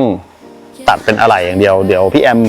เปิดราคาไปแล้วพี่แอมก็ยังบอกกูหาเรื่องทำไมวะเนี่ย คือถ้าเป็น25เป็น RB25 พี่แอมบอกว่าใส่ไม่ยั้งแต่พอเป็น RB20 ก็เหนื่อยหน่อยแต่คงแกบอกว่าอาจจะเอาเครื่อง J ใน Big M ออกแล้วมาวางเครื่อง RB20 ตัวนี้ติดแก๊สในรถ Big M ที่แกวิ่งอะไรอยู่ก็มีรถเข้ามาครับมีบิทเทิลด้วยมีแจ๊สไฮบริด GE ไฮบริดเข้ามาอะไรก็ยังเยอะอยู่ครับอะไรนะ คุยเรื่องเครื่อง 25บอก S15 สีขาวอยากได้อยู่ ล้อทองลายรังผึ้งเห็นเสี้ยนน่าดูมัน เหตุการณ์มันคุ้นๆนะเหมือนตอนเคอย่างนั้นเลยเนี่ย เฮ้ยมีเทอร์โบT78 ด้วยนี่หว่าใส่ RB5 ได้เลยจูนไปแล้ว600ออกมาเอาว่าให้ มันภาพมัน ให้เลยนะ ภาพมันเดจาวูไงไม่รู้ นะจุดแบงค์ใส่มาให้เลย จุดเริ่มต้นมันมาจากคนเนี้ย ใครไม่มันอยู่ที่การแล้วครับ ไม่ต้องจุดเริ่มต้นหรอกเมื่อกี้ถ้าเข้าขึ้นมาเนี่ยดูดิโดน RB20 อีกเนี่ยไม่น่าซ่าเลยเฉยๆก็ดีอยู่แล้ว อยู่ดีก็ไม่เปิดราคาอะ ถามเท่าไหร่แล้วก็ให้ฟุ้งให้ราคามัน เสียดายไงมันนานๆมันเข้ามา ถ้า ที เข้าไปทีนี่จะซื้อทำอะไรวะเนี่ย RB20 DO ด้วย ติดแก๊สไง ใส่ BM ติดแก๊สแม่งเลยแต่ไหนน้ำมันก็แพงนะจริงๆก็ดีเลยนะ เออ ไอ้คันนั้นพี่เอาไปจอดไว้ไหนไอ้ อะไรวะจอดอยู่บ้านสองตอนนี้เอากลับมาบ้านแล้วอันนั้นมัน 2J เอาโซเจออก เอา 2J ออกแล้วก็ใส่ลูกเทอร์โบให้ออกทำกันแหละ อ่า มันเหมือนเครื่องรถดิฟอะเอาเครื่องไม่โบทำอะไรเงี้ยใช่ปะ โปรเจกต์เยอะจริงๆเลยเราเนี่ย มันก็ไม่เป็นไรมันก็ไม่ได้เป็นของมันไม่เสียไม่บูดไม่เน่าไงซื้อนี่ใส่เอาถ้าเป็น RB5 นี่ไม่คิดเลยแบงค์ จ่ายเอาแบบ โอ้ สู้แบบไม่คิดเลยฮะ ผมไม่คิดเลย25ไม่โบก็ได้ชั่วโมงเนี้ย เออ ไม่มีของอะเปิดมาแม็ก2000นี่ RB20 ตอนแรกมองภายนอกก็นึกใช่ป่ะ 25 คิดเหมือนกัน เปิดไปปุ๊บอ้าว20เฉยเลย ใช่ เรียบร้อย คนโทรถามเต็มเลยสเตเกียว่าจะซื้อขับที่ญี่ปุ่นสรุปโทรลุยไนท์ เดี๋ยวนี้ไม่ค่อยมีแล้วมั้งใช่ป่ะ ฮะ เดี๋ยวนี้อาหารไม่ค่อยมีแล้วป่ะเจอ แล้ว ต้องบอกก่อนนะว่าเจเกียเมื่อก่อน คิดว่าที่25น่าจะมายากอยู่ที่ว่าจะนี้นะ น่าจะโอกาสถึงเรายากแค่ ถ้า25ไม่ถึงเรายากสเตเกียทั้งคันนะ เออ เอาไดชาร์จสตาร์ทคอมแอร์คอยจันจ่าย ใช่ เอาแค่นี้เลย อืม ที่เหลือแม่งดาร์ททิ้งอย่างเดียวเลย ใช่ พอนึกถึงวันนี้กลับมาแล้วพุ่งนะ เสียดายบอดี้ ไม่เก็บเครื่องข้างล่างเก็บที่อะไรไว้วะ พี่เอาไปเท่าไหร่ครับตอนนั้นที่ โอ้โหลืมเข้าไปที3-4คันทุกวัน แต่เมื่อก่อนสเตเกียเยอะจริงนะ เยอะๆ ฟุ้งหรือเอาแค่ไดชาร์จสตาร์ทคอมแอร์เนี่ยท่องในใจได้เลยเพราะพี่จะซื้อแม่งไม่รู้กี่สิบกระสอบ ใช่ แล้ว ใส่ถุงแอร์แบ็กมา แต่ที่เหลือใช้ไม่ทิ้งหมดเลย ทิ้งเครื่องทิ้งหมดเลย ตอนนี้แม่งไม่มีค่าแล้ว แต่ตอนนั้นมันเป็นเครื่องอะไรอ่ะก็25 เนี่ยดีโอไม่โบ แล้วทำไมตอนนั้นเราไม่เล่นอ่ะ ก็ตอนนั้นไม่มีใครเล่นไง อ๋อทโบนะไอ้ยไม่โบนะ ไม่โบไม่มีใครเล่นในชั่วโมงนี้ไม่โบไม่ก็เอามาทำได้ไง อ๋อไม่ทัน ใช่ปะ ไม่ทันแล้ว ไม่ทันแล้วพลาดไปแล้วที่ตัวเนี่ย ตอนแรกเจกแกนึกไม่ออก RB25 ยังอยู่ไหมจานฟุ้งบอกอยู่แต่ย้ายไปอยู่ข้างในฮะ อยู่ข้างในแล้ว แต่แบงค์บอกเจ็กก็ไม่ใช่เรื่องยากหรอกมันก็ออกมาข้างนอกอะ ใช่ ไม่ก็ดีแล้วให้มันอยู่ข้างในไปก่อน ไม่อาจจะไปอยู่ข้างนอกก็ได้อาจจะไปอยู่ในตู้ก็ได้นะอันนี้อยู่ในตู้ควันก็ได้ ตอ นะ นนี้อยู่ในตู้แล้วไม่ตู้คอน ไม่เราก็บ่มไว้ในนี้ก่อน พายุเข้าเดี๋ยวเผื่อตู้แม่งรั่วน้ำเข้าคอไอดีตรงรูแว็กข้ามปุ๊บเข้าเครื่องเรียบร้อยสนิมแดกพัง ของมันไม่เสียหายมันอยู่ในตู้คอนก็ให้มันอยู่ในนี้ไปก่อน มาสองนายแบงก์กันเลย แต่ตู้มันรั่วอะ เอาแล้วไทยเฮ็ดแล้วลำบากแล้ว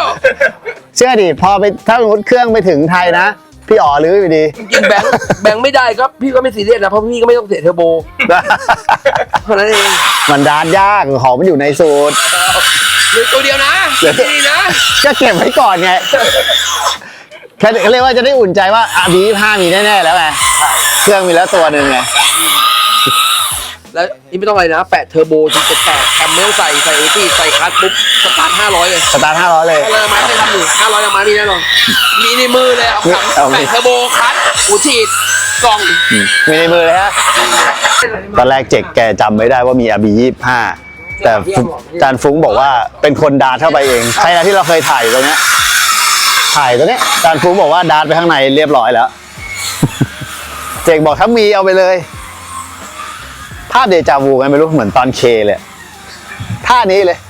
พี่แอมมีโทโบนี่พี่แอมบอกมี T78 อยู่ลูกหนึ่งเอาไปเลย เจ๊กบอกเดี๋ยวเจ๊กถ้ามีเครื่องบอกเจ๊กสปอนเซอร์เลยเนี่ยแต่ละคนแล้วคิดดูมันจะเหมือนเดิมทุกอย่างเลยครับพี่แอมมีโทโบเจ๊กมีเครื่องพี่อ๋อทำโอ้โหไม่อยากดึกสภาพ แต่ครั้นี้เราจะสแตนไง S15 เราจะเตี้ยเราไม่ต้องการแรงแต่ว่าแค่มองทางเลือกเอาไว้เฉย SR มันแพงคอนโทรมันแพงเวลามันเสียมันก็โดนค่อนข้างที่จะไหลก็เลยหาทางเลือกที่แบบราคาเครื่องไม่สูงมากแล้วก็แบบ RB เนี่ยมันได้เรื่องเสียงไงเราไม่มีปัญญาซื้อสกายไลน์เราแบบได้เสียง6สูบ RB 25ก็พอเสียงหวานๆโปรเจกต์เราคอนเซปต์เราไม่ได้เน้นดูหลาเราเน้น ของที่มันมีอยู่ในเชียงกงเนี่ยยิ่งถ้ามีอยู่ในเชียงกงของเจกในกองทัพอะไรเนี่ยมาอยู่ในโปรเจกต์ของเรามันก็จะยิ่งดีไงก็อนาคตแหละ คือตอนนี้เรารู้แล้วว่าเรามีเครื่องแล้วไงแต่มันอยู่ข้างในมันดัดออกมายากเราก็ยังไม่ได้รีบวาง เราก็ถือว่าเราใช้ SR ของเราให้เต็มที่ทำภายนอกทำอะไรให้ของเราให้เต็มที่ไปก่อนเนาะเปลี่ยนทรงเปลี่ยนอะไรไป ส่วนเครื่องมันอยู่ในนี้อยู่แล้วจะเปลี่ยนเมื่อไหร่เราค่อยมาว่ากันในอนาคตเพราะ S15 คงใช้ยาวๆเพราะมันไงก็เป็นรถในฝันของเราอยู่แล้วหน่วยซื้อเพิ่งไปล่ามาใหม่ พ่อที่สุดของอัพกระดาษทำมาใช่ไหมยี่ห้อเนี้ย ไหน จำไม่ผิดเนี่ย เอ็กซัสเนี่ยเหรอ ไม่แน่ใจไม่น่าใช่ เอามาขายของใหม่เต็มเลยอะ เหมือนนั้นให้บริษัทนี้ทำให้มั้ง ใช่น่าจะ ถ้าผมจำไม่ผิดอะมาด้าว่ะอาจารย์เม่นอยู่ข้างหน้าแล้วคอยไปหิ้วรถจากด้านหน้าเพราะข้างในเรามองไม่เห็นรถ สปริงอาร์แฟบฟุ๊ก สปริง ISR โชคเดิม เนี่ย2,000เป็นโหลดใส่ปุ๊บก็เตี้ยเลย เครื่องตรงบ้านเราปะ ตรงครับ ตรง แต่เกียร์ไม่ตรง อ๋อเกียร์ใช้ไม่ได้ เกียร์ CVT ไม่ตรงกัน แต่เห็นเครื่องมาด้าที่โกดังก็หลายตัวนี่ใช่ไหมครับ ใช่ไม่ส่วนมากบ้านเราไปก็ขายชัดบล็อกแหละ ขายช็อตบล็อก เพื่อฝาก มาด้าขายดีอยู่ไหมก็ขายได้อยู่ ดีครับ เห็นตอนนี้เริ่มซื้ออยู่หลายคันเลยใช่ปะ ใช่ อ๋อแต่ทำไมแต่เกียร์ทำไมมันไม่เหมือนกันอ่ะ ไม่บ้านเราไม่ใช่ที อ๋อบ้านเราไม่ใช่ CVT ก็ได้แค่ช็อตบล็อก ตอนนี้ก็ไปนี่แหละมันก็ได้หมดแหละพวกอุปกรณ์เครื่องเนี่ย อืม ก็คือเราก็ยกไปทั้งชุดอย่างนี้แหละ ยกเว้นเกียร์ ใช่ก็ไปเครื่องเกียร์เนี่ย อืม พอไปถึงบ้านเราเดี๋ยวเราค่อยไปแยกเขาพอไปถึงลูกค้าเราก็ เพราะเครื่องมันก็เริ่มปีมันเริ่มเก่านะเครื่องมันเริ่มมีปัญหาบ่อยๆเฮ้ยได้คำโชคด้วยนี่หว่าของ Auto X เนี่ยนี่มีคำโชคซิ่งว่ะแอบแต่งมีท่อด้วยต้องใส่ขายล้อกินไปก่อนวะ ตอนหลังรู้สึกแต่ก่อนนี้มันต้องเปลี่ยนฝานี่ให้ท็อปใช่ไหมแต่ตอนหลังมัน ไม่ต้อง สไลด์รัวก็ได้ฮะฝาเนี่ยตัวเนี้ย อ๋อไม่ตรง ตอนหลังก็สไลด์รัวเอา อ๋อไม่ตรงเหมือนตอนแรก ใช่สไลด์สไลด์รูแท่นเอา อืม ก่อนนี้ไม่ต้องลูกค้าเอาไปต้องไปสับฝาตรงนี้ใช่ป่ะแต่ตอนหลังอะสไลด์รัวเอาก็มาตรา2มาตรา3มันไม่เหมือนกัน อ๋อมาด้า2มาด้า3ไม่เหมือนกัน ใช่สไลด์รัวก็ ใช้ได้ซื้อทั้งคันคิดดูดิใช้ได้แต่ช็อตบล็อกบอดี้มันตรงกันปะขายได้อยู่ปะเขาเล่นกันปะ ตรงกับบอดี้ มีอยู่พวกไฟก็ได้ตรง อ๋อแต่สภาพคันนี้ ไม่ค่อยไอ้นี่เท่าไหร่ใช้ได้เป็นบางอย่าง แต่มีท่อมีไม่ไงมีเสียงท่อด้วยมันไงมาร้าน อุด้งตอนแรกจะไปกินบะหมี่เขียวเจ้าเดิมแต่ว่า อันนี้เป็นเส้นหรือเป็นนี้ ปิด อันนี้มันเป็นเส้นใช่ไหม อันนี้เป็นโด้งเป็นเซตพี่ เอาอย่างนี้อย่างเดียวเอาไงวะ แล้วแต่พี่อะ มันเยอะไปไม่ไหวเอานี้เลยเล็กๆแล้วก็เดี๋ยวเอานี้อันนึงพอละ カツ丼一つカツ丼は、ランチじゃセットのやつじゃなくて単品でよかったですか。単品お願いしますはい、カツ丼が単品と、じゃあこれハマチですかね本日のお刺身は選んでもらう感じなので、これはね見本なだけでね。あはい本日のお刺身は ไม่มีอ่ะ อ๋อมันเป็นปลาญี่ปุ่น ซึ่งไม่แน่ใจว่าวันนี้มีอะไรบ้าง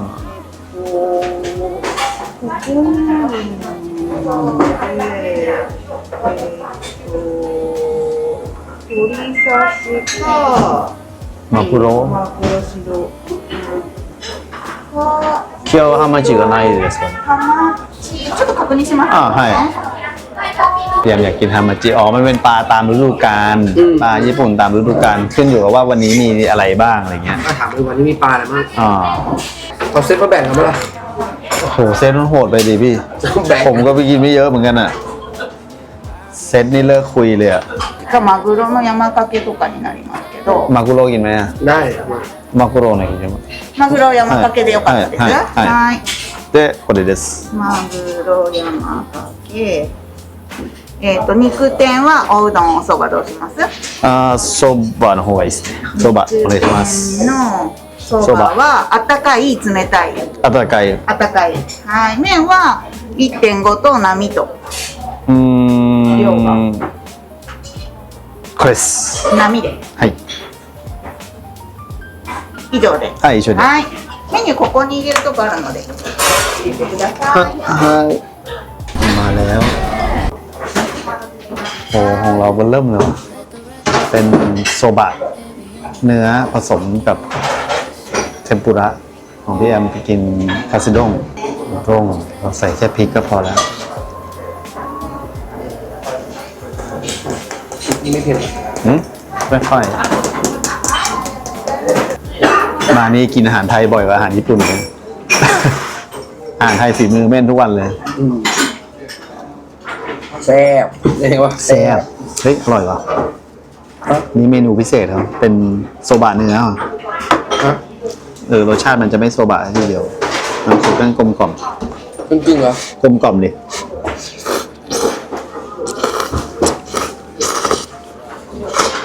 สารท็อปบอกว่าซูเปอร์ชาร์จไม่ได้ลื้อนานมาก กลายเป็นแรไอเทมไปแล้วเหรอ ราคา ต่อราคาไม่ได้เหรอะเถียงกับพี่แอมอยู่ว่าไอ้ข้างหลังคืออะไรเราตอนแรกเราคิดว่านึกว่าที่ขึ้นมอเตอร์ไซค์ สุดท้ายไม่น่าใช่จันท็อปบอกน่าจะเป็นพี่แอมบอกขนศพแต่ผมว่าน่าจะเป็นขนแบบผู้ป่วยบ้างเตียงผู้ป่วย คนเจ็บ มันไม่น่าขนศพหรอก แต่อาจจะตายรถไง เอาเหรอ แหม่พูดเล่น จานท็อปจะมีเพื่อนคุยก็ไม่ต้องแปลกใจบ้างทั้งนั้นอ่ะ ถ้ามีเสียงก็แปลกใจ เขาอาจจะขนคนป่วยเฉย อามีไอ้เนื้อ ฝนตกพายุมาเมื่อกี้เหมือนจะเริ่มมีข่าวประกาศว่ามีโอกาสที่จะมียกเลิกชิงคันเซ็นหรืออาจจะแบบลดเที่ยวน้อยลงเพราะว่าพายุที่เข้าหนักที่โอกินาวาเนี่ยจะเข้าพรุ่งนี้ในแถบนี้แต่คันนี้สวยจริงนะสีสวยสภาพรถโคตรดีอะวิ่งกิโลเองไม่ถึงแสนนะโอ้130,000แล้วอันนี้นิดแต่สภาพรถยังดีอยู่เลยนะอย่างนี้เราใช้อะไรได้บ้างอ่ะเครื่องช่วงล่างเดียวเหรอ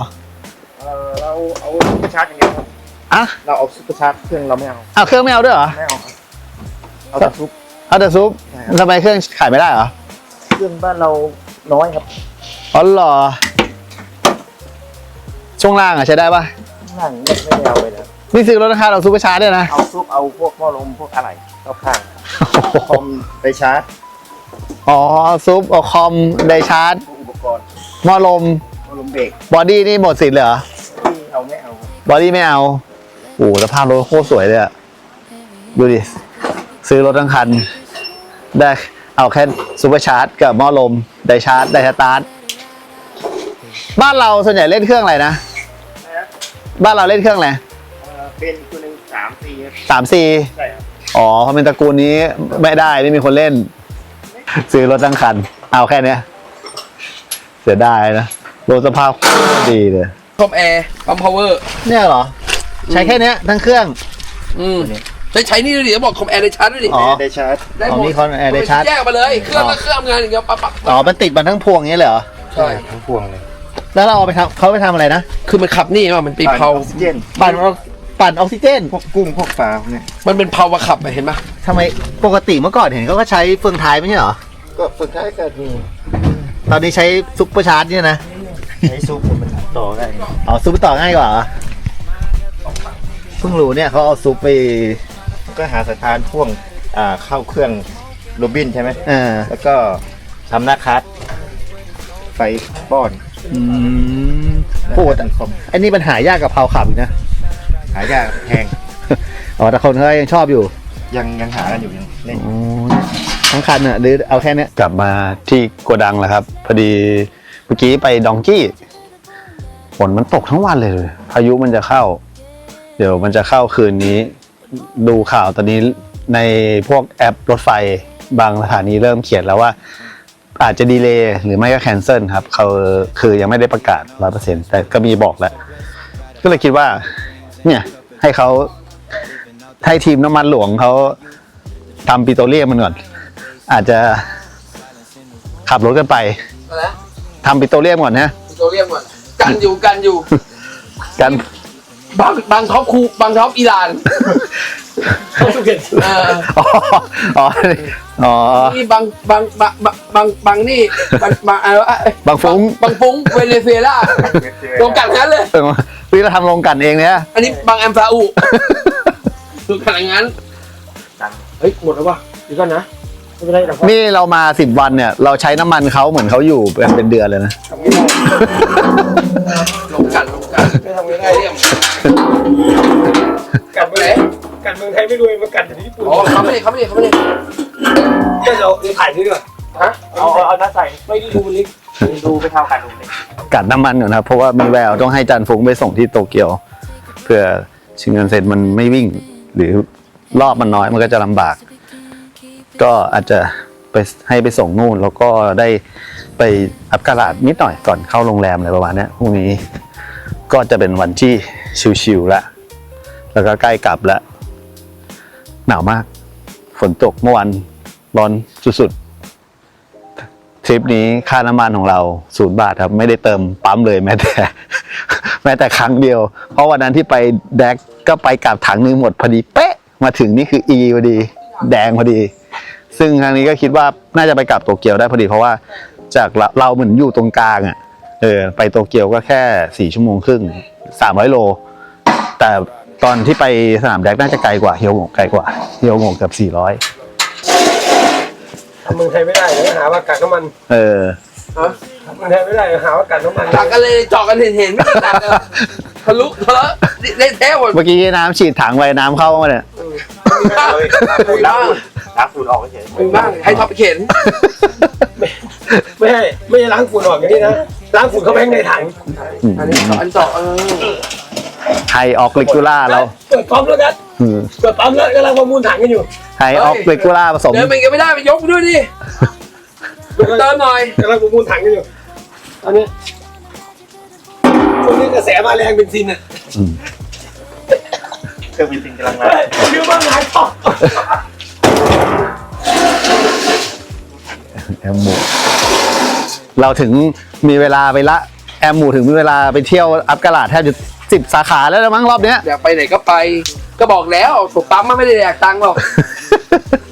เด็กเคนกงปั๊มไม่ได้แดกเงินแน่นอน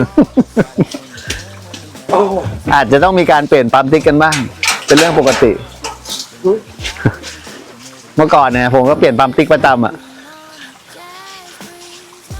นี่เมื่อก่อนผมยังมีถุงน่องกองนะเนี่ยอันนี้ไม่มีถุงน่องกองเลย ลงมาหมัก เมื่อก่อนผมยังมีถุงน่องมีอะไร กองไงบอกนี่เป็นที่กองไงเทไม่หมด เสียไม่หมดครับ เททิ้งเลยไปเหลืองล่างเททิ้งพอเจอฝุ่นก็เททิ้งพันหนึ่งได้เอาอีก ไฮออกเลกูล่าผสมรวม ค่อย ดูไอตะกอนที่มันอยู่ข้างใต้เนี่ย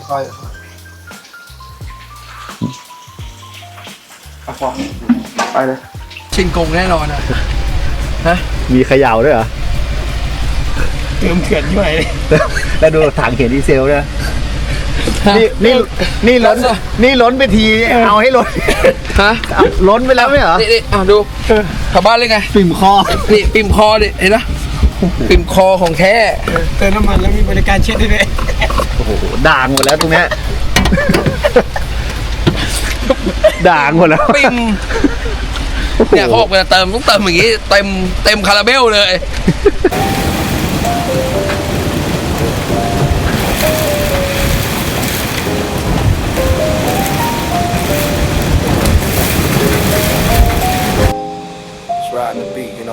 พายุเข้าหนัก เมื่อคืนตกหนักมากบ้านโยกเลยเช้าก็ยังตกไม่หยุดมีคนทำงานด้วยวะ